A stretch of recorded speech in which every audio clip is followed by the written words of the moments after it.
Hello, this is your host, Todd Lewis of the Praise of Folly podcast. I am once again joined by Keith, Florian, and Alek. The whole team is back. We are here to talk about the Republicans and the right in America now. We talked about the state of the left. Now I think it's time to talk about the state of the right. And the first thing I'll say is, given the state of free fall in the post-Biden Democratic Party post-left, I would say it was more the Democrats' game to lose than the Republicans' game to win. And so the problem here is a lot of people on the right or even centrists are going to look at this and be like, wow, look at how bad the Democrats are doing. And that's true. They're doing quite bad. And we talked about that 2 weeks ago. But I think what we also need to realize is that the Republicans are also, the American right in general, is also doing quite poorly. And we're beginning to see now a lot more infighting in those cracks, right? A lot of times so for example, we've said the left was identified by what they hated. All these different interest groups hated, the old white Anglo-Saxon Protestants. And, that was what they united around, but they didn't have anything common, substantial that they agreed on. And now that, the right has sort of especially the Trump right, has identified itself against the woke left and the Democrats, now that seems to be in abeyance at present, they also are beginning to realize, well, did we really agree on all these things? A good example of this is on the dissident right. The dissident right thought that the normie cons and even the boomer cons were on their side, and we're all fighting the woke together. Surely, once the woke is defeated and they can speak their mind again, they'll agree with us, which is not at all what's happening. I predicted this would happen, but a lot of them are surprised and they don't know what to do about it. For what it's worth, a lot of it's theater, but Tucker Carlson versus Nick Valente is a good example of this. Both of them sort of position themselves as critics within the American right. And of course, we talked about Tucker's interview with Putin a year or two ago. So we're already seeing now that they're already beginning to fracture along those lines. The first major fault line is foreign policy, right? It's the Zionists versus everyone else. Trump seems to be fully in the Zionist camp, supported Israel after October 7th. And he wasn't president yet, but now that he is president, he's fully supported Israel in its war against the Iranian Axis of Resistance in Iran itself. He launched the attacks on the Iranian nuclear facility earlier this year. And he still hasn't got us out of Ukraine, which he said he would do. I know, granted, day one was just a campaign rhetorical device. You can't do that on one day, but still, it's been disappointing given what he said. And a lot of the MAGA base, even a lot of the conservative base, have increasingly become, opposed to these forever wars. So the fact that Trump, who could say he was a peace president in 2016 to 2020, can't really say that as much now. Part of it is, of course, Biden got these wars started, and it's his job to extricate from, but, that's an open question. Is he extricating, or is he just, kicking the can down the road? That would be the first fault line. The second fault line is economics. During the last election cycle, you had on X Musk with the H-1B visas and Vivek Ramaswamy. And a lot of conservatives were opposed to that because, that was hurting their job prospects, especially, people coming into tech for the first time, just getting, completely replaced by these immigrants. So the immigration problem is still there, in this case, not on the border with Mexico, but with, the tech industry. And so, again, a lot of the supporters who supported Trump were very much opposed to that, but Trump wasn't really so much opposed to that. And then the other dividing line is the more the immigration in on the southern border, right? Because there's the idea of policing that more strongly. And I guess Trump is doing that a little bit more than some of the other promises he made. But overall, the Epstein file, that's the other one. So the Epstein file itself is more of a totem for something much bigger than itself. So it may or may not be the bombshell people think it is. But what it represents is Trump's salvo against the deep state, draining the swamp, right? If he wants to make good his promise to the base, that's what he's got to do, because that's the first step, right? It's an easy symbolic victory. Even if that's all he does, that would be a really easy symbolic victory. And he could then use that to capitalize on that base. He's not done that. In fact, he's doubled back very much on that, which means he's burning a lot of capital with the MAGA. So what does this mean in the long run? Well, from 2016 to 2020, many people thought, given that Trump has upset the Republican Party so much, and given what Keith has predicted, we now see many of the neocons have moved back to the Democratic Party. There's been a vacuum and a restructuring of the Republicans and the American right. What is that going to look like in the long run? Some people thought it might mean a new Trump dynasty, like a Bush or a Clinton dynasty, or a Kennedy dynasty of yesteryear. And on the first Trump term, that seemed plausible. But now that he's sort of burning a lot of his capital with the MAGA base on foreign policy and Epstein, you're beginning to wonder if that's actually going to be the case. It does seem that the Trump event, if you want to call it that, the last 10 years of Trump have severely shaken up the Republican Party. And, once he serves his second term and is off the political stage, it's not entirely clear who's going to replace him. And I think a crisis of leadership on the Republican Party, much like the crisis of leadership we talked about 2 weeks ago in the Democratic Party, is going to be a serious consideration for the future.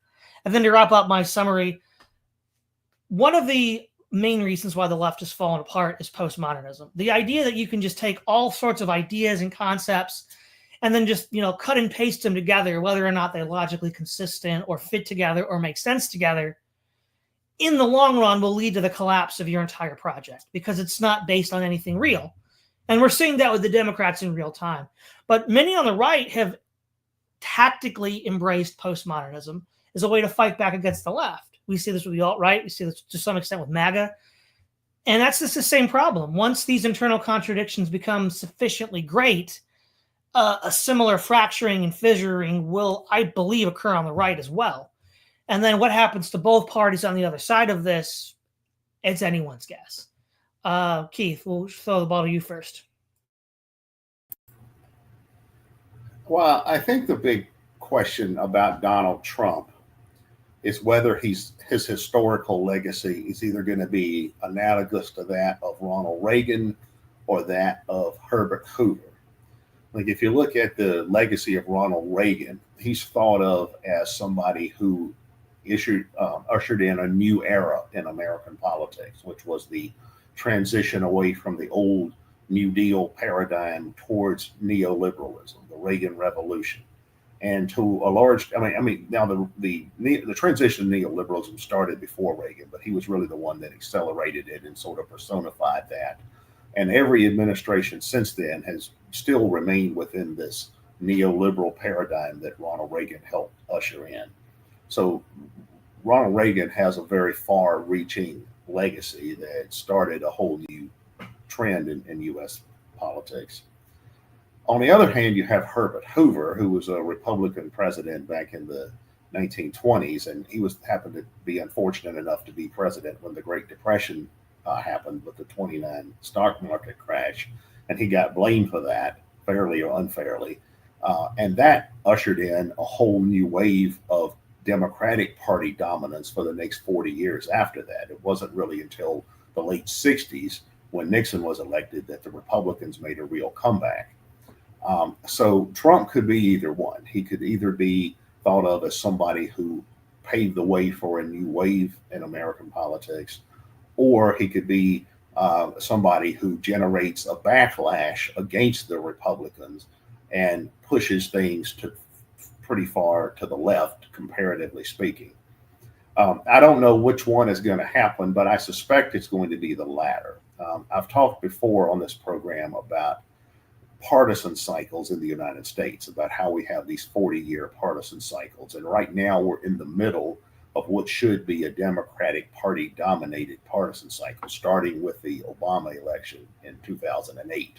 So we should have about another 20 years plus of Democratic dominance.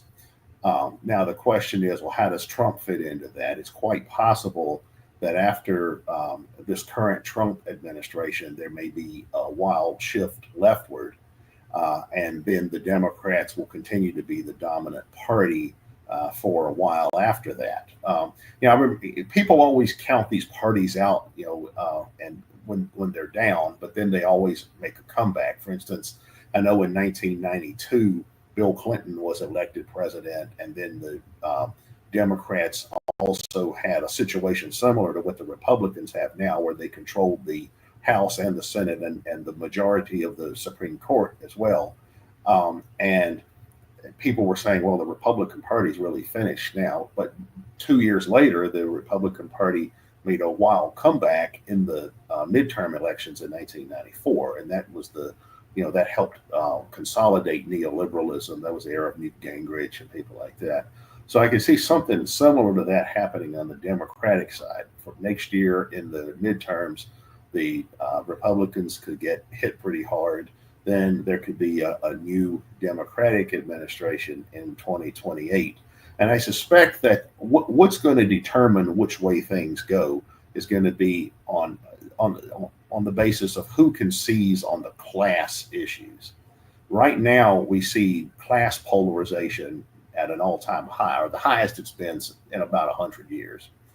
And increasingly, we see that the elites of the two major parties are unable to address the class issues. The Democratic Party elites, the Nancy Pelosi, Charles Schumer types, they want to stay with this Bill Clinton neoliberal paradigm. The Republicans are stuck in the 80s. They're still stuck with the Reagan paradigm. Whoever is able to break out of that and at least cultivate a popular image for themselves as addressing the class issues, I think is the one that's going to come out on top. Now, right now, it looks like the left is doing that more successfully than the right. For instance, if you look at this guy, Mamdani, who has a very good chance of getting elected mayor of New York, that's a wild swing leftward. The fact that he bested Eric Adams, a moderate Democrat, and Andrew Cuomo, who comes from a New York political dynasty, the fact that Mamdani came out on top of them, and that a self-identified socialist could be the mayor of America's largest city. That's something that hasn't happened in the United States in 100 years. So we see momentum building on that side of the spectrum. And now we see Mamdani copiers in other places. There's a guy like that in Minneapolis now. There's a woman running for Congress in, I think it's in Illinois, that's from the Chicago area, that's very similar. So it looks like there's this momentum building on the political left that's challenging this neoliberal Democratic Party establishment, and which is more focused on the class issues than what we've seen in the past. Like, I've noticed that Mamdani has toned down a lot of the woke, politically correct stuff. He doesn't talk about that much. Instead, the policies that he gets known for, publicity for, when he talks about things like free bus service and at cost municipal grocery stores. So these are class issues. I mean, whether you agree with those policies or not, these are class-oriented issues. And the Republicans, I think, are perhaps falling into the same trap as the Democrats. For a long time, I criticized the left, saying that, well, the problem with the left is that they've just let the foreign policy and economic issues slide, and then they've just doubled down on the cultural issues and pushed that to the nth degree, with the woke, politically correct. And then after the pandemic, where they ramped it up on steroids with COVIDianism. And I think that they've generated a backlash against themselves by doing that. But at the same time, it looks like on the Republican side or the conservative side, now they're falling into the same trap where they're allowing the cultural issues to overshadow a lot of foreign policy and economic issues. It's more about, well, who cares about housing costs when we've got kids transitioning into transgender or something. They seem to be following the Democrats' playbook or the left's playbook in a way that I don't think is going to be successful in the long run. So whoever is able to seize on the class issues in my view, is the one that's going to win, and that in the long run, and then that's going to determine whether Trump is another Ronald Reagan or whether he's another Herbert Hoover. All right, Alek, your turn.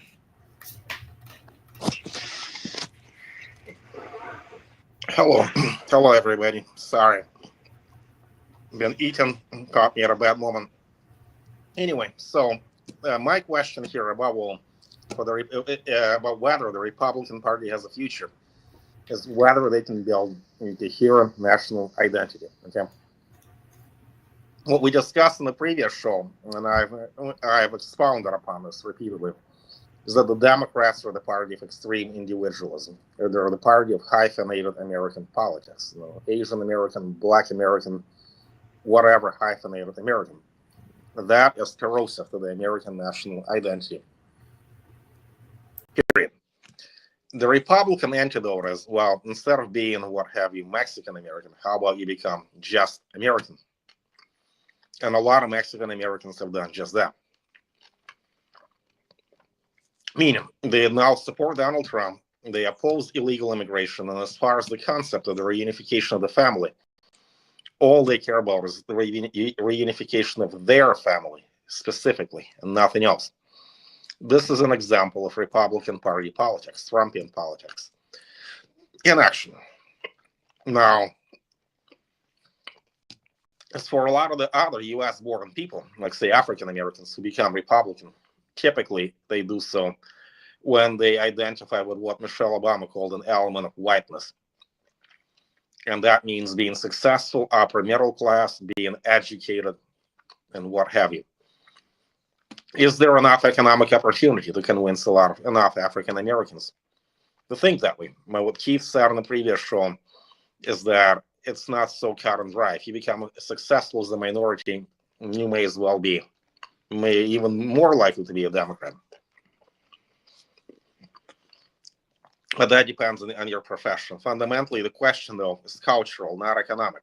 Bill Clinton in the 1990s famously said, "It is the economy, stupid," meaning the questions of economic achievement determine the outcome of the elections. And in the Golden Rule, by Neil Ferguson, there is the concept of how the voters are always on the money. The candidate who spends the most money wins. But Donald Trump broke the Golden Rule. Donald Trump did not outspend Hillary Clinton, and he won handily. So, what does this mean? It's not the economy, stupid. That concept does not apply anymore. And in the 1980s, Ronald Reagan was making a similar point. He was running for re-election in 1984. He repeatedly asked his constituents, "Are you better off? Are you better off economically?" And given that the answer was yes, he expected to be reelected. But does it really work that way?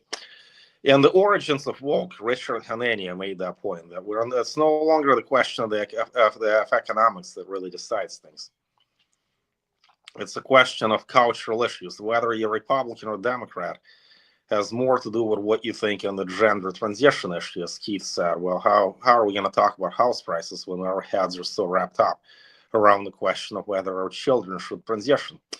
Is it going to stay that way, however? Now, Donald Trump, tariffs and the tariffs have had a rather negative effect on the economy. Are people going to go back to the way they were thinking in the 90s and 80s, the third Turgeon, or the fourth Turgeon thesis, which we discussed a lot on the show? I'd say I don't think so. In the 1990s and 1980s and the early 2000s, we are a time of individualism, growth, economic growth. Still, was a time of opportunity. Back then, it made sense to make decisions based on economic considerations. But now, America's identity is in crisis. In our last show, we talked about how the Democratic Party is in crisis. So is the Republican Party. And that's the point. The whole American identity is in crisis. So this reminds me a little bit of the Spanish Civil War, in the sense of how Franco and his supporters believed they fought for the soul of the nation.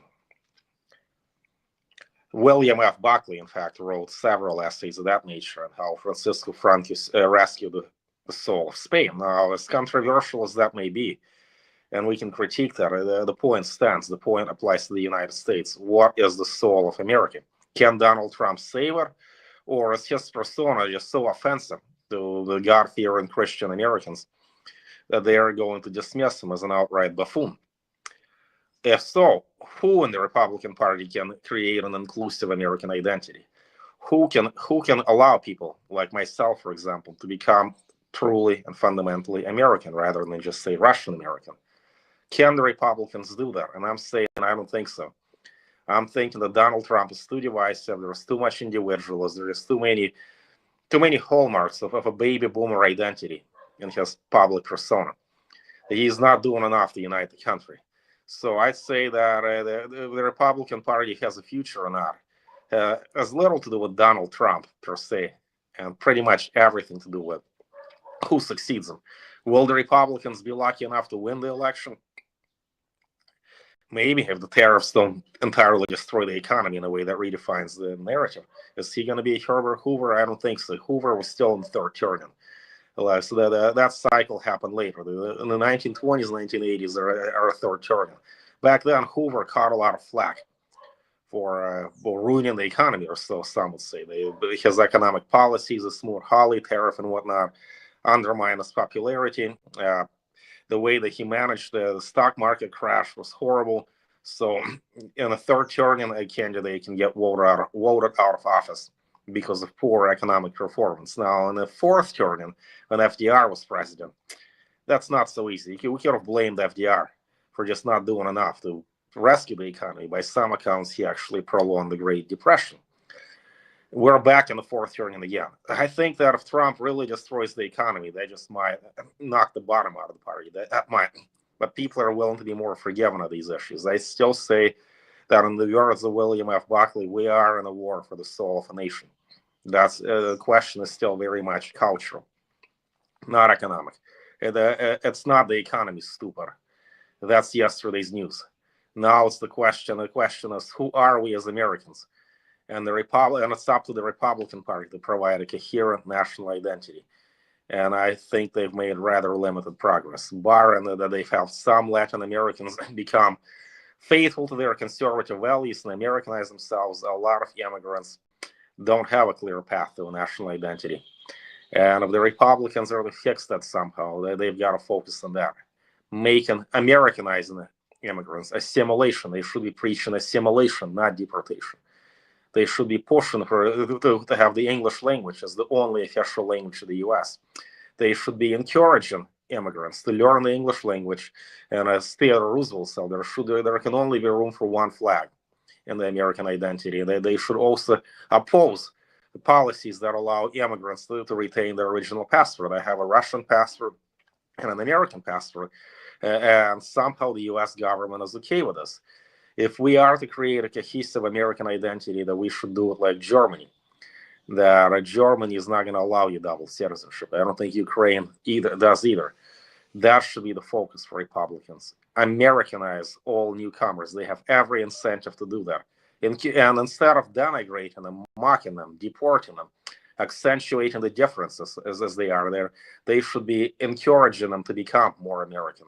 See, by deporting them, by ostracizing them, treating like the other, they're playing into the Democratic Party narrative about how, what have you, that we are all a country of individuals, that we're all a country of clusters, the big sword, as Bill Bishop calls it. We need to get past it. The Republicans need to repudiate the big sword, need to encourage, need to realize that immigrants are their best friends. So the immigrants who want to be assimilated need to be honored in the Republican Party and supported and embraced as part of this American identity. And that's the only way forward. Okay, Florian, your take. Okay, can you hear me? Yes, we can hear you, Oh, Florian. perfect. Please let me know immediately. Sometimes my microphone will just cut out, apparently.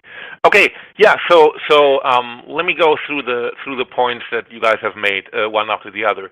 So Todd, you started by talking about Israel, and you said broadly that GOP is defined by not being Democrat. I think that has been true in the beginning. I don't think anymore. If we now look at several things that Trump is doing, I don't see any talk about Biden didn't do this or that. Most of the MAGA influencers and conservatives are seemingly, to me, from what I see on X, are seemingly on the side of we got this, Trump did this, Trump did that. There's no talking about Biden anymore. Maybe 10% of comments are about Biden. So I think now the GOP is more defined by what Trump has done. If you look at Israel, then the Israel-Palestine conflict, MAGA and Republicans see that in the frame of conquest, right? There seems to be a split. Some people arguing that Israel's actions are immoral, but the other side sees Israel as having the right to conquest. These voices will also have no problem with the US attacking Iran, because Iran is seen as too weak to strike back. And I even have heard people saying, not even more Democrat-leaning people, saying that some wars you got to win if you let Iran exist for longer in its current state. Then you'll have a perpetual war with sanctions, and that's basically also, it's not a hot war, but basically you have a sanctions regime slogging on, and that just helps the military industrial complex as well. A large part of pro-Israel sentiment comes from not trusting Palestinians, because pro-Palestine protesters are often coming from a leftist, woke, anti-white background, right? Anti-whiteness is seen as the pro-Palestine group's original motivation, especially when they use framings like anti-colonialism, anti-imperialism, right? We think, okay, we heard that all before. You're not in favor of Palestine, you are against white people. That's what conservatives see. And that's also a theme in conservative circles that's not anathema to them. Conquest is something positive. Keith just had some book recommendation from a conservative blogger. One of the books was Lawrence Keeley's War Before Civilization, and the other was Beckwith's Scythian Empire. And both these books do argue for nation states being good and conquest being accepted, morally accepted, and nation states actually ending consistent warfare on the tribal level, and nation states have brought more peace than war to the world. That would be the conservative position on that, and that's in line with being pro-Israel, even if you're not pro-Zionist, right? That's one thing I think. Economics and H-1B visa, that's still a problem, but I think this has also reduced. In immigration, we have a shift from going after blatantly illegal guys like gangs to going after illegal immigration, and then we go now after legal immigration, right? MAGA celebrates the almost complete elimination of border crossing, and now H-1Bs are more discussed. Brooke Rowlands, the Secretary of Agriculture, brought up like twice now to have some form of amnesty for immigrants, or illegal immigrants in the hotel and farming industry, and the base told Trump that's not acceptable, and these attempts were both dropped. So we're now back to having ICE crack down on immigration. Then another thing is the crackdown on crime. We haven't talked about that yet, but it's very positively perceived. The federalization of Washington D.C. and other cities, public order has always been an issue in which conservatives are very big on, and you think you would even get some crossover liberal votes on that. Because even the Lumpenproletariat is fucked when some of the big box retailers move out of an area because of roving crime gangs, right? We all seen the scenes where like a bunch of people just run into a store, do a smash and grab, and if that goes on, then the retailers are just leaving an area, and that basically eliminates several thousand employment options for people, right? And also, if Trump manages to clean up Washington D.C. quickly, the left's narrative about police state might not hold at all. And might I remind everyone that Newsom could clean up San Francisco very rapidly when Xi Jinping was coming to visit. All the homeless encampments were just shoved out of the city, and after the visit from Jinping, the homeless encampments were back. But nobody batted an eyelash about Newsom doing that. So the left isn't above installing public order in cities. And so this is a right-left issue where Trump may even gain some liberal voices on that, right? If people see that their cities are getting better and more livable, they will think they're better off, as Alexei brought that up. They will think they're better off than they were with Biden. Then another thing, and I think that's a very good point, that I haven't thought about that before, the Epstein file, right? It may be a true fault line, um, uh, although the old swamp, which the Epstein file symbolized, may become irrelevant for new voters anyway. And then you have these fault line that becomes manifest in the catfight between Nick Fuentes, Milo, and then they attack Tucker Carlson and Candace Owens are somewhere in there as well. And I think this is just a spectacle. Nick Fuentes has very persuasive videos, but he has his groypers that he says, and these groypers are nowhere to be found. He wanted to have them all vote for Kamala Harris in Pennsylvania. Nobody of these groypers showed up. So I doubt whether this, or I have serious doubts whether these catfights or this fault lines are really manifesting in the real world, or whether it's just for engagement on social media, right? And now for the GOP adopting postmodernism, I don't think Gen Z is standing for that, because one of the influencers on X, or one of the guys, MAGA guys, talked about talking to Zoomers, and several of them, and millennials, right? So what you have there, they have a new culture, right? They have a big thing for fitness culture. They are also more grounded, the Zoomers, than millennials. They know they got lied to, and the adults fucked everything up, and now it's on them to navigate all this and fix it somehow. OnlyFans radicalize a lot of them with women. They are more discerning with who they date. The dating culture of Gen Xers, they got turned off to that. They kind of want to burn things down, the new Gen Z, and all the old shibboleth of liberalism and political correctness and woke. They don't give any fucks about that. None of it means anything to them.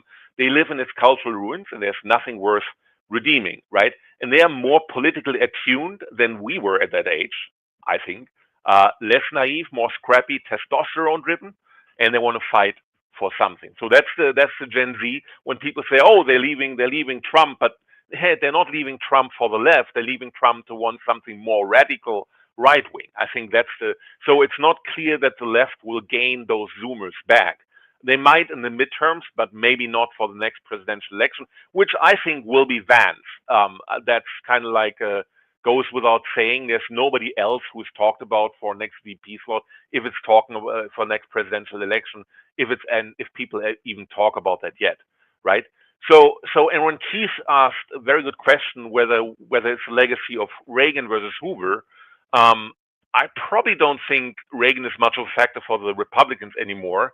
And so Trump may be a Hoover, but he may not have the economic problems quite as harsh as Hoover had them. And Alexei brought several points up that may hint at the economy not being that important anymore, maybe for the electorate now. So if Trump manages to clean up the cities become more livable. He deports a substantial amount of illegals or even legal immigrants, then there's more work and lower housing prices for everyone, then yes, people may think we are better off than we were 4 years ago. Just the GDP alone is not an indicator for how well we're doing. Inflation might be, but even that could be superseded if people feel safer in their neighborhood. They think we felt less safe. We feel back under Biden. We feel safer now, and that's that, right? There's Mamdani as an example of wild leftward swings. That's true. Although New York City is always fairly left, maybe not that left, but here's a point that somebody else brought up. The left defines themselves. People that vote for Mamdani, they often define themselves as being freaks, and calling them Bolsheviks might not work because they may actually like that. And there's class consciousness from the Dems, but I would also add there's ethnic consciousness from them, right? So basically, this guy I forgot his name. Florian, we lost you. Florian, we lost you. Let's see here.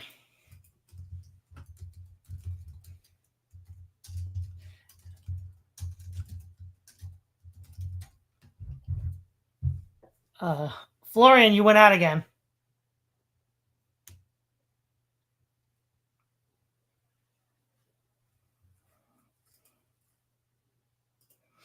Well, what we're going to do is, since his mic doesn't work, we're going to remove him from stage to keep this going, and hopefully he'll get the memo about his mic. So what we'll do right now is I'll start picking up on some points, and we'll pass it around again. So when we look at where the right is going, the one thing that I think is the younger generation that Florian brought up, the idea with what are we going to do with what are the younger generations going to do? And partly that was what Nick Valentes represented in his little spat with Tucker Carlson, is that the right is the young right wants to be further to the right than Trump. And there is going to be that ethnic angle to it for both millennials and Zoomers. So that might be the right moving in a direction that Alek isn't, given what Alek just said, he may not be happy with. But I think that's where a lot of younger Republicans or younger right-wing activists are going to be coming from, that background. Now, do they have like an articulated economic theory? Not really. It's more, like I said, it's sort of the postmodern right or something like that, where you have these ideas and principles where you just stitch them all together and see what sticks. Whether they ought to be placed together in some sort of like intellectually consistent way is a different question. So there's that, right? And so then the other thing is, when we look at the Zionists, they've sort of been outed. They can't kind of, return to the shadows again and play the Holocaust card and the anti-Semite card and all of that. It's not working as well. And I think that will have foreign policy implications, because ultimately where the Zionists are most influential is on foreign policy issues. That's where they have the most issues, the most influence, I should say. And we saw that with the bipartisan support with Israel, with Biden and Trump. Right. So the thing then becomes, what does that look like? If they do burn their capital with the Trump administration because they're kind of painted into a corner, their old little, smoke screens don't work anymore, that influence is going to at least be made transparent. It doesn't necessarily mean it's going away, but it does mean that it'll be a part of the discourse in a way that it wasn't before, which I think will have significant foreign policy ramifications. Of course, that will also depend on how much leverage is put on Iran in the short term by the Trump administration. The other aspect is, we've talked about this before with big tech, people like Peter Thiel and Elon Musk, and the new tech elites. A lot of the new tech elites seem to be more behind the Republicans than the Democrats, though, of course, from a certain point of view, they both pay into it. Okay, hold on. I think Florian's back. Florian, can? Yeah, I'm very sorry. I think what was the last thing I said? The last thing, I don't even remember. It was a while. Okay, I think I'll just repeat the last point I made. That was that RFK Jr. taking over healthcare has been a net positive for Republicans, because it gets Democrats into the fold. Our vaccine criticism was originally a Democrat talking point, and also the implementation of the presidential fitness standard in school, that may be seen positive by Zoomers, which are much more workout positive culture than past generations. Yeah. All right. So with the right, see, but here's the thing though, with the idea of a unity government, and this is where I agree with Alek's point of view here, is that however the unity government is created, it's probably not going to come from the left, because the left, unless it changes radically, the last time we had a, quote, real unity government, I mentioned this 2 weeks ago, was the FDR administration and the sort of bipartisan consensus of the New Deal, which included Republicans like Eisenhower. Right, we still had a kind of unity government, and that was before the 60s. The left, because even during the Cold War, a lot of the left would side with the third world communists. Vietnam was a big example of that, and that was seen as unpatriotic and anti-American. So I think it's less likely that the left would generate that, though again, not impossible, because the last time we had that, it was under a progressive democratic regime like FDR. But what would a conservative post-Trump unity movement look like? That's hard to tell because the interests that are at play right now, the Zionists, I guess you could say the far right element, the normie cons and the MAGA, they don't really see eye to eye on a lot of things, and they're going to have divisions and splits. I mean, we're already sort of seeing this, even if it's in theatrical form with Tucker Carlson and Nick Fuentes. But we also see this with the MAGA base being upset at Trump for not releasing the Epstein files. So the question then becomes, which one of those is best positioned to dominate the Republican Party into the future? I think actually the new younger group, because as Florian ended with, he mentioned the health issue. Given how Americans are dealing with chronic illness and health, in any sort of sustained political battle of attrition, people that are healthier are going to have an upper hand. They're going to have an advantage, just flat out, right?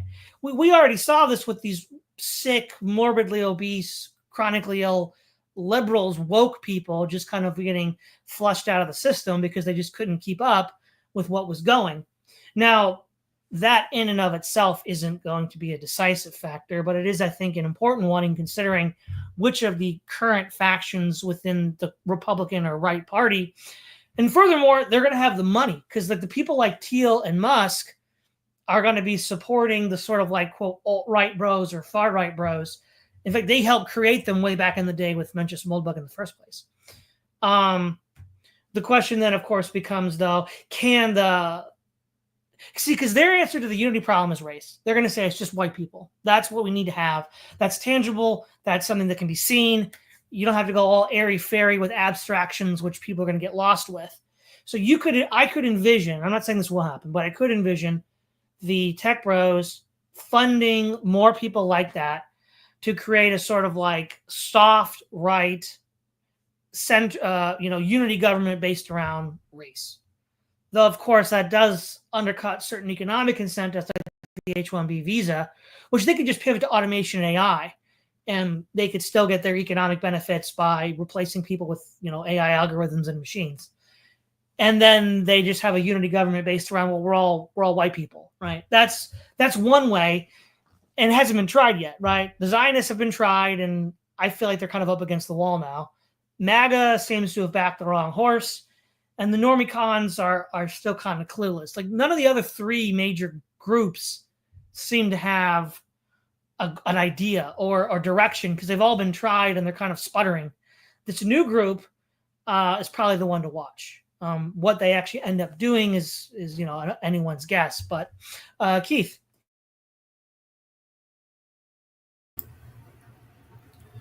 Yeah, I think as far as the demographic issues, not just the class issues per se, socioeconomic issues, but socio-cultural issues. For a long time, there was this view on the left that demography favored the left in the long term because the idea was, well, people who vote Democratic or who generally sympathize with the left are growing in number. Through for a variety of reasons, immigration, generational change, cultural change, things like that, economic change. And then people who sympathize with the right tend to be shrinking in number. Now, this last election, there was some pushback against that because we saw Republicans gain among a lot of the different constituent groups that normally side with the Democrats. And we've also seen something of a reversal in terms of class politics, where affluent, educated urbanites are just as likely to be Democrats now, or more likely to be Democrats, whereas poor, rural, working class people are more likely to be Republicans. So there's something of a class reversal. But the question still remains of how sustainable this is over time. And again, I think it's going to come down to who can effectively address the class issues, because people are going to be motivated by bread and butter issues increasingly in the future. When people can't afford housing and they're swamped with credit card and student loan and other kind of debt, increasingly class issues are going to take priority. For example, this is anecdotal evidence, not empirical evidence. But I know in the last election last year, most quote unquote normies that I know who voted for Trump did so largely on the grounds of, well, at least gas was cheaper when he was in before, or or things that are not particularly ideological or not strictly identitarian. It was basically, well, George Biden is incompetent and inflation is too high and eggs cost too much. That seems to have been really, I think, the decisive factor in this past election. And I don't see the Republicans being able to effectively address class issues because they're so enthralled to the kind of economic interests that have no interest in class issues. If you look at this big, beautiful bill, for example, what does that bill do? It reduces social benefits for the lower classes like Medicaid and SNAP and that kind of stuff, while at the same time cutting taxes for the upper class and then expanding the national debt as well. And that's just standard, Ronald Reagan, George Bush, Republican economics. Cut taxes for the rich, cut social benefits for the poor. Who cares about the fiscal questions? And that's been the Republican playbook for the last 40 plus years. And it's the big, beautiful bill doesn't really show that the Republican Party has any interest in departing from that. So the only way that they can address class issues is to make it simply about culture. Well, the problem with the economy is that there's too many immigrants, or big city liberals are just out of touch, and things like that. But that's not only going to go so far if people don't see any changes in their material reality. For example, in the next election, some people might look at it and say, "Okay, Trump deported some immigrants. Well, my rent still went up." So the class issues are going to be increasingly paramount. The wider class divisions become. Now, I do think that the demographic factors are also important. Because the question is, are people going to side with their class or are they going to side with their tribe? And around the world, I think evidence shows that tribe tends to be a more powerful driving factor than class. But what that means is that you're going to see people trying to address the class issues from different points on the cultural spectrum. And if you look at societies in the past that were extremely divided, like Weimar Germany or Civil War Spain, you see that you had class-based movements on both sides of the spectrum. In Weimar, you had the National Socialists, and then you had the Communists, and then you had comparable divisions in Spain as well. And I see that happening on both sides of the spectrum now. I think the Democratic side of the left, or whatever you want to phrase it, has gotten the jump start in the sense that I do see more people from the margins of that spectrum increasingly focusing on class issues. But on the right, you see some people who are becoming somewhat maverick as well. For instance, Marjorie Greene as breaking with her party and talking about, well, we're about America first. We're not about spending American taxpayer money on Israel and Ukraine and all these other places and all their problems. And then you see a handful of Republicans who have that kind of perspective as well. So I do think as the class issues become more paramount, you're going to see people on both sides of the spectrum who are trying to capitalize on the class issue. And the big question is going to be who can do that most successfully. And then that's going to be depend on who can draw in the greatest number of tribes or people from different tribes under their umbrella as they at least pretend to try to address the class issues. Demographically, I still think the left has the upper hand there. I still think in terms of overall population demographics, cultural trends, generational trends, partisan cycles, technology, occupational variations. In terms of all of these things, I think a lot of that still favors the left over the right, because the population groups that tend to support the right are still shrinking in size, and I don't know that picking up people from some of the other demographic groups is necessarily going to make up for that. Also, I think there could be a backlash against the right. For example, since Trump has escalated deportations and expanded ICE and these kinds of things, support for immigration, as far as public opinion, has actually increased.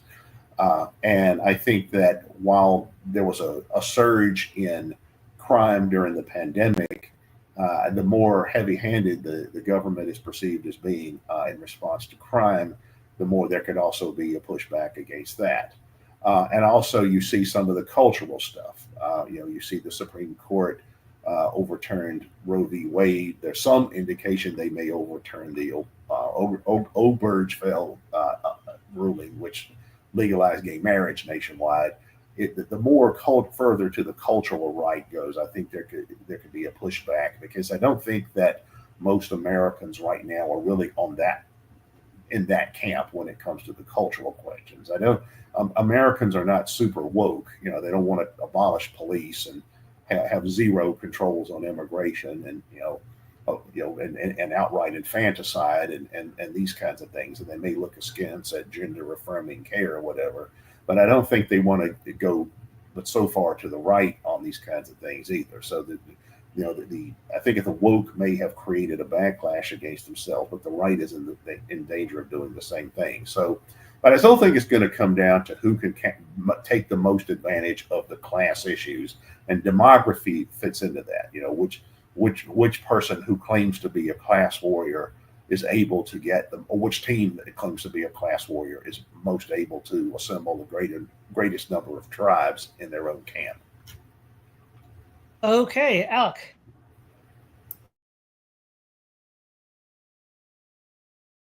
Hello.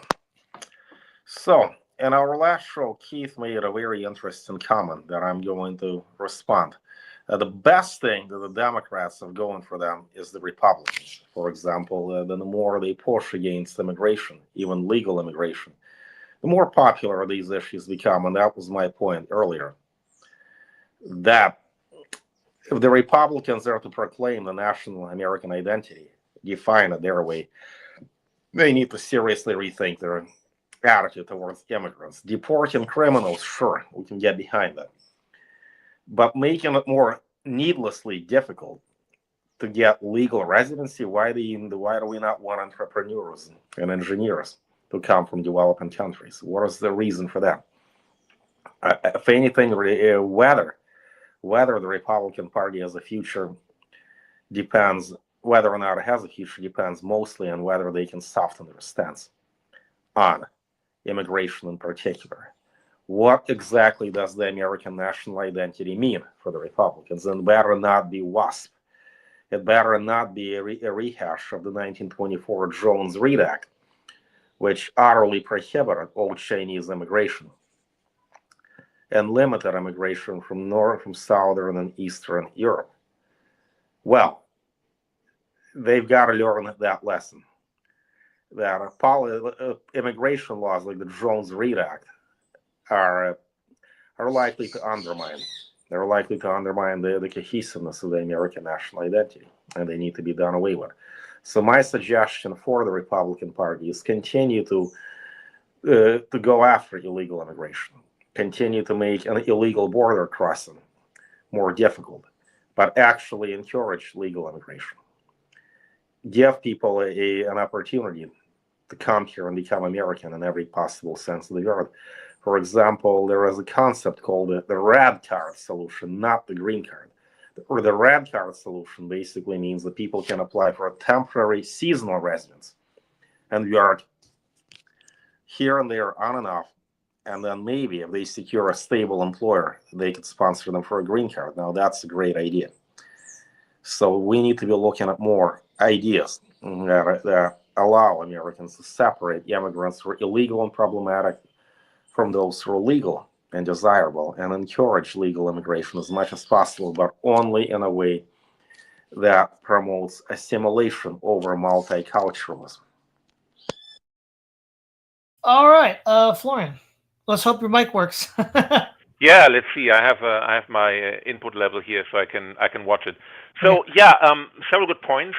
The question is that Todd, you raised a very important point about automation, right? Will that make labor obsolete? And the less immigration we have, the more likely automation will be pushed, right? So this is sort of like the situation after the American Civil War, kind of tragically because slavery was on its way out anyway, because started in the North with automation, industrialization would have reached the South eventually as well, right? So there are people also that argue if you have more immigrants, then you also delay efforts at to just pay basically illegal immigrant slave labor under the table, and that is going to be a problem for innovation, right? But if you don't have the cheap available labor force anymore, then it will push more automation, which could be good, but could also be bad for American society, because there will also be no jobs really for normal Americans, right? And so it's a two-sided sword. So less immigration, more jobs for Americans, but then there's also more automation that could reduce the jobs available for Americans as well. But I think whether the demographic issue is more complex than seeing a demographic issue and then there's economic issue. I think what Trump counts on is using immigration enforcement and crackdown on crime to buffer the economic problems, right? I think that's also a point that basically Bukele showed in El Salvador. If you lock up the hardened criminals, then people feel safer, and then they are more apt to invest in their neighborhoods, and they feel more driven to actually look for jobs and so on. If you on the other hand have areas where basically you don't find a job in the company because they all hire H-1Bs, or where Indians and Chinese legal immigrants price out everyone else, or hotels and gas stations are or motels are, a lot of them are in the hands of Indian families, and that's good for them. But I don't think non-Indians feel the need to really go into, start a hotel themselves or something like that. But if you take those out, then there's based on demographics and on ethnic on how should I say, an ethnic loyalty, maybe there's more of a drive for people to look for a job, right? In general, oil and gas and all these industries are more red industries, and the blue industries are healthcare and social services and education. So if you put back these like man industries into rural areas, you will push back against the bluification of America. You will push back against Democrat strongholds in suburbs and so on, right? So that also, immigration and crackdown on crime will also have an effect on economics and employment. So despite inflation, more people may have a job, housing may become cheaper, and so on, right? Overturning Obergefell and other things may backfire. There's a non-zero amount of conservatives who also call now for marijuana recriminalization, or taking, and that's a little bit at odds with what Trump is doing. He's taking marijuana from Schedule 1 to Schedule 3, or that's what he wants to do. But there are many influencers on the right who say, no, we need to ban marijuana because it stinks up the cities, the people are drugged out of their mind, there's more traffic accidents and so on. It was a mistake to legalize marijuana. And I'm not sure that most Americans are on board with that too. But, if you look at old school conservatives like Russell Kirk, he may be in favor of more law enforcement in cities and less drug use, whereas someone like Paul Gottfried may be against that, because he has talked a lot about the woke and cracking down and cracking down on dissent, and he sees, as Keith said, Paul Gottfried also sees wokeism as an outgrowth of Protestant piety, right? So it's difficult to say whether Trump's actions will help with the economy, but I think there may be some crossover issues, and the Republicans have an interesting discussion internally of how to handle more cultural issues, right? And what basically that also answers what Alexei mentioned, that deportation placed into the hand of Democrats. It may, but if overall housing becomes cheaper and it becomes easier to find a job, it may be okay with Americans, especially as I said before, most of illegals will, or many illegals will also deport voluntarily, right? So nobody will think they got taken up by ICE or anything like that. So immigration of engineers from third world countries should not worry us. I think that's where I understood Alexei correctly. I think the problem is that now H-1Bs are used for mid-management jobs that could certainly be done by Native Americans. There's the Small Business Administration. They give credits that are aimed more at immigrants than at Native Americans.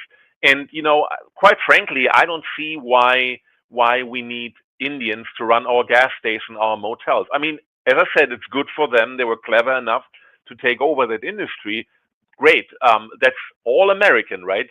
But the motivation for getting H-1B people in is that no other American can do the job, right? And that gets of course, you can't tell me that no other American can be a bellhop in a hotel. That's just nonsense, right? And so the immigration issue got conflated with H-1B also, and now every company wants to hire H-1Bs because it can pay them more cheaply. So some of them are really expert engineers, but the majority is not.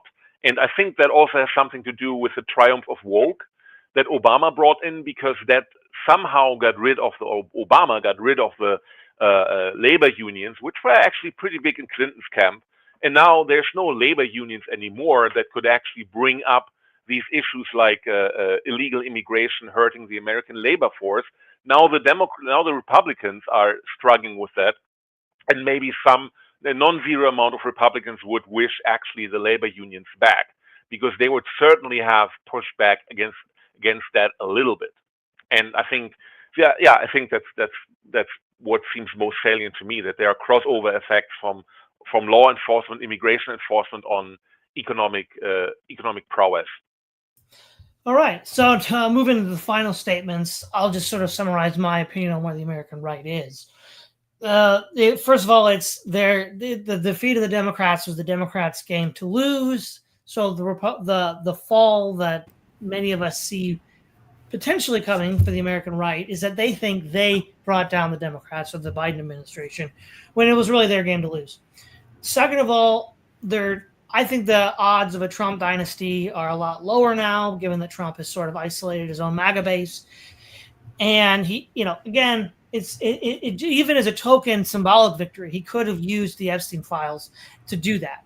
And then, maybe not actually do much beyond that. But he couldn't even do that, which just really isolates a lot of his base.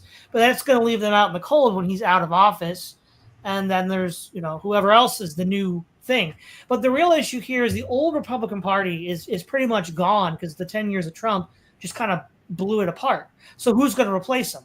Right? If in the Democrats, the Clintons were kind of dominant in the 90s and the 2000s, and you could see Obama as still an extension of that kind of outlook, the Republicans would have been the Bushes, right?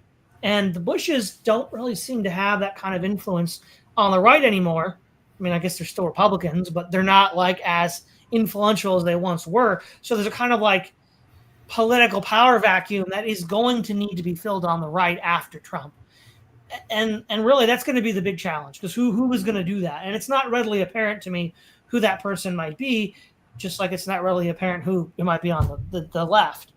And to Keith's point about the labor, I agree that class and economic issues are going to be very important. But I'm starting to wonder, though, if both parties are so tone deaf, they just won't do it. They just won't listen to it, no matter how loud the screams are about the economy, which might lead for a new party, sort of like what happened with the collapse of the Whigs getting the Republicans, or before that, the collapse of the Federalists giving rise to the Whigs. Now, which of the two parties that will be, I don't know. I've said it. At this point, it looks like the Democrats might be closer to that point. But again, that could change. It could change after Trump, and so we'll see what happens there. And I think the economic issues, there's all ways we'd like to see them resolved, But I think from the point of view of the ruling class, it's probably just going to be resolved with AI and automation. Because what is the H-1B visa a stand-in for? It's a stand-in for reducing the cost of labor, specifically tech management. But that has a lot of socially divisive consequences that maybe the ruling class in the future isn't going to want to deal with. So you can just automate and use AI.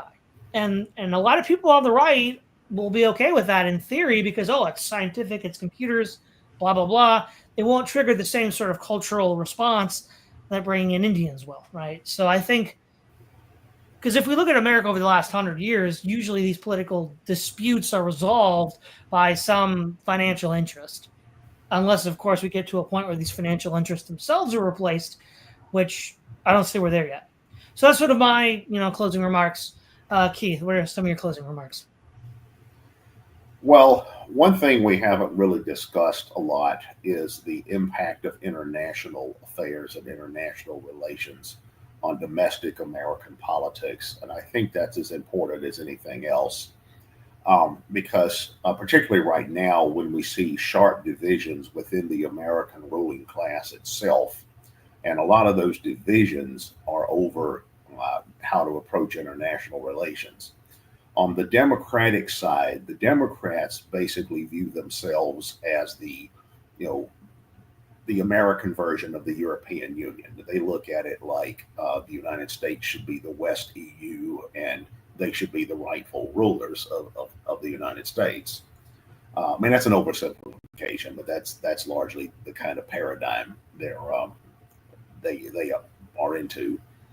On the Republican side, within the elites in Republican circles, I think that there is a big division over how to respond to the rise of multipolarity in a geopolitical sense.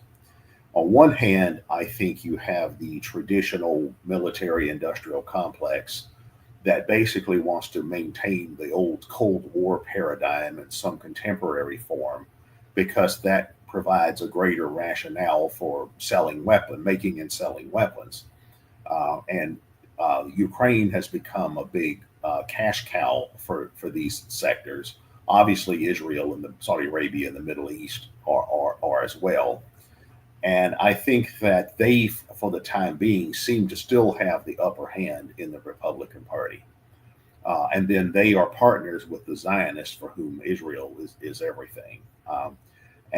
But in opposition to that, I think you have other sectors on the right. This is in the American right, who want to take advantage of multipolarity, and they're less hawkish, say, on Ukraine. If for no other reason, because they just want to do business in Russia and they want to do business in China, and they are not necessarily as opposed to the BRICS countries. They see this as economic opportunities. And if you look at all these guys, these billionaires that recently went with Trump on his trip to Saudi Arabia, who was it? It was all these tech oligarchs. It was all these financial oligarchs. It was all these Larry Fink types. Those folks, I think, are less resistant to multipolarity because they want to take advantage of multipolarity. They want to have business relations with Russia, China, the BRICS countries, and all that. And so you have that faction. And I think a lot of these tech people are in that faction, the Peter Thiels and Elon Musks and some of those kinds of people. And then you also have a division between the Russia hawks and the China hawks. I think you have a lot of old school Cold War leftovers that see Russia as the primary enemy. But then you also have these Sunbelt sectors that ever since the 40s have viewed China as a primary enemy, ever since the so-called loss of China in the 1940s. And you even see some China hawks that see Russia as a potential future ally against China. You have this division going on. This is all on the right. These are divisions on the right about how to respond to the rise of multipolarity. And a lot of the future of the Republican Party is going to depend on which of these sectors gets the upper hand and gains the most influence in the long term. Right now, it's the traditional Cold War military industrial complex aligned with the hardcore Israel firsters. That axis is still dominant among the Republicans. I think they've been able to successfully contain the challenge to their paradigm by some of these sectors of new capital, like the new financial oligarchs and tech oligarchs, and who are more sympathetic to multipolarity. But that's that dynamic is going to impact domestic policy quite a bit, because it's going to be involved, what the actual relations are to the United States to all these other countries, and that's going to affect trade and tariffs and not to mention war and all kinds of things. So that really has to be figured into the equation. Yeah. Okay. Final thoughts, Alek. Hello. Can you hear me? Can you see me? Yep, we can hear you and see you. So my final thoughts are that we are in the last throes of the fourth turn. That in the Anglo-American historical cycle, where we are in a very similar position to where we were in the early to mid 40s, 1940, 1941. And this does not mean that there will be a cataclysmic event like World War III, nor does it mean that there will be a civil war. But we are at a point where the national American identity is being redefined. Now, will it be redefined in a way that preserves the American dignity and character? Maybe, maybe not. It's entirely possible that it will be a complete disaster.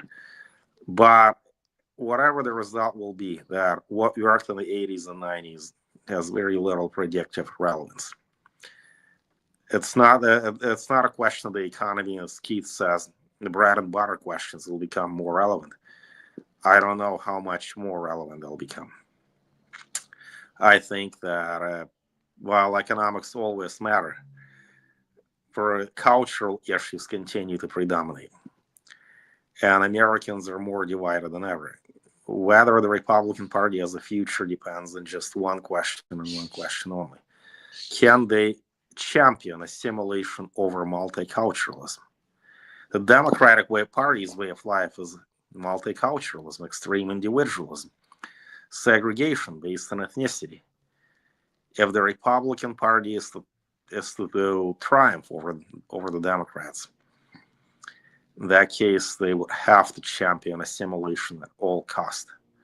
So that's that to me. That is what defines whether the Republican Party has a future, and that's all I have for today. Okay, you get the last word, Florian. Yeah, good point.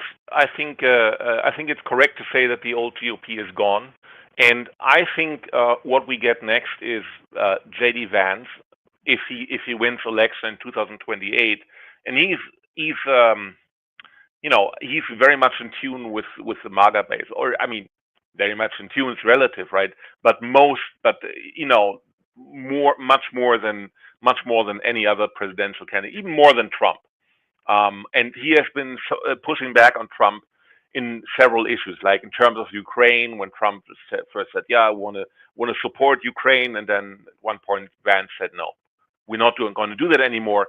And that could be some kind of like good cop, bad cop play. But I think also that Vance is more in line with millennial thoughts and maybe a little bit Gen X thought, but he is a millennial president, right? So he would be a millennial president. We jumped from boomer to millennials in terms of political power. Gen X somehow just watched from the outside. New parties could emerge. Actually, it's pretty wild how fast that goes. Next year, we have 250 years United States, and that means 60 presidential terms. That parties getting exchanged over just 60 terms is pretty wild, I think, actually. And I think if the GOP finds some way to balance ethnic issues, because we have areas in the U.S. that, I mean, I don't see Minnesota becoming any less Somalian than they already are. I mean, if you think that's good or bad, I don't know. But independent of that, it's basically it will remain a presence there, and new immigrants can be deported or self-deport, but that is just something that is there to stay, and they will always vote their own people. So in a way, Alexei is right. The GOP needs to learn to embrace them if they also want to have a shot at them. But beyond them, it's very difficult for me to say what becomes GOP. The GOP will listen more to its own base in the future, I think. But if they really be successful against the Democrats, that remains to be seen. I think also on international issues, it's very interesting how the U.S. has reacted to multipolarity worldwide. We are isolated, right? There's like the Pacific Ocean on one side, Atlantic Ocean on the other. So we are pretty safe. But on the other hand, it also means that we can't actively model some of those new multipolar issues, right? So it's always better if China has land bridges to many other countries. They have much better a handle for that reason on multipolarity, on new emerging coalitions than the U.S. has. We're kind of like unassailable, but that also means that we have to passively watch how the world develops, and the U.S. will be more reactive in the future than active. I think that will both influence both Democrat and Republican policies. All right. Thank you, Keith, Florian, and Alek. This is Todd Lewis of the Praise of Folly podcast, signing off.